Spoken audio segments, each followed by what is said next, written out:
दोस्तों, कुछ लोग अपने हथियार के साथ अनोखी लाल चंदन की लकड़ी को काट रहे होते हैं कि इतने में वहां पुलिस के आने की आहट होती है। तभी उनका एक साथी जोर से सीटी मारकर उनको अलर्ट कर देता है। बाकी लोग पुलिस वालों को देखकर उनकी फटकर 4 हो जाती है और इसीलिए सभी लोग डर के मारे वहां से भागने लगते हैं। तभी पुष्पा हंसते हुए कहता है कि हमने लाल चंदन की लकड़ी को काटने में कितनी मेहनत की है और अब हम पुलिस के डर से कब तक भागते रहेंगे। तभी पुष्पा कहता है कि मेरे पास एक आइडिया है। तभी पुष्पा लाल चंदन की लकड़ी को पुलिस वालों के आने से पहले ही छिपा देता है। पुलिस वाला आकर देखता है कि आज तो कुछ अलग ही मामला है और वो उनसे पूछता है, तुम सब यहाँ क्या कर रहे हो? तभी उनमें से एक बोलता है, सर हम बकरियां चराने आए हैं।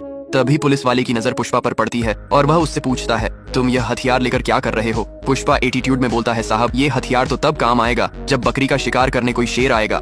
तभी पुष्पा और पुलिस वाले के बीच काफी बहस हो जाती है और पुलिस वाला बिना कोई सबूत के पुष्पा का कॉलर पकड़कर उसके ऊपर गन तान देता है। तभी पुष्पा मुस्कुराकर बोलता है, तुम एक गोली चलाओगे तो ये लोग 40 हथियार चलाएंगे। ये सुनकर डर के मारे पुलिस वाला वहाँ से भागने लगता है। अब पुलिस वालों के जाने के बाद पुष्पा सभी छुपी लकड़ियों को उतारता है और उन्हें ट्रक में लोड करवाने लगता है। सारी लकड़ियां लोड होने के बाद सभी मजदूर अपने अपने पैसे लेने लगते हैं। तभी पुलिस वाले अपनी फोर्स लेकर पहुंच जाते हैं और कहते हैं, सभी झुक जाओ वरना परिणाम बहुत बुरा होगा। तभी पुष्पा एक पत्थर उठाकर पुलिस वाले को मार देता है, जिससे दोनों के बीच लड़ाई हो जाती है।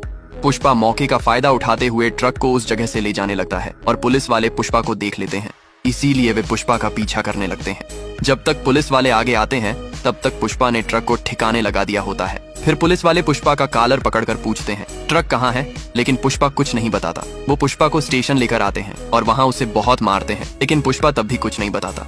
अब जिनका वो ट्रक होता है वो लोग स्टेशन में आते हैं और पुष्पा से पूछते हैं, ट्रक तुमने कहाँ छुपाया है? पुष्पा उनसे बोलता है, पहले मेरी बेल करवाओ, उसके बाद मैं बताऊंगा। वो लोग पुष्पा की बेल करवा देते हैं। फिर पुष्पा 6 लाख की मांग रखता है। इतना सुनते ही वह लोग भड़क जाते। पुष्पा की बेल करवाने के बाद वह लोग लकड़ी लेने के लिए निकल जाते हैं। पुष्पा एक कुएं के पास गाड़ी रोकने के लिए कहता है। वह सभी कुएं में देखकर पूछते हैं, क्या तुमने ट्रक को इस कुएं में गिराया है? पुष्पा की चालाकी देखकर वह लोग पुष्पा के काम से खुश होकर वो लोग पुष्पा को दुगने पैसे देते हैं। अब पुष्पा दोबारा उनकी गाड़ी में बैठने लगता है तो वो पुष्पा को बैठाने से मना कर देते हैं और कहते हैं, काम होने के बाद हम किसी को नहीं जानते। यह सुनकर पुष्पा को गुस्सा आ जाता है। वह अपने साथी से कहता है, जा एक लाल कलर की गाड़ी लेकर आ। मगर उसका साथी मना कर देता है और पुष्पा को समझाता है कि हमें इन पैसों की जरूरत है। मगर पुष्पा कहता है, मैं जहां आया भी गाड़ी से था और जाऊंगा भी गाड़ी से ही। थोड़ी देर बाद पुष्पा और उसका साथी दोनों गाड़ी लेकर अपनी माँ के पास जाते हैं। उसकी माँ पुष्पा को गाड़ी के साथ देखकर हैरान हो जाती है। अब जहाँ जहाँ भी बड़े बड़े आदमियों की बैठक होती है वहाँ पर पुष्पा को भी बुलाया जाता है। कुछ लोग पुष्पा को देखकर चौंक जाते हैं। अब कोंडा रेडी आता है जो लकड़ियों के धंधे का मालिक होता है।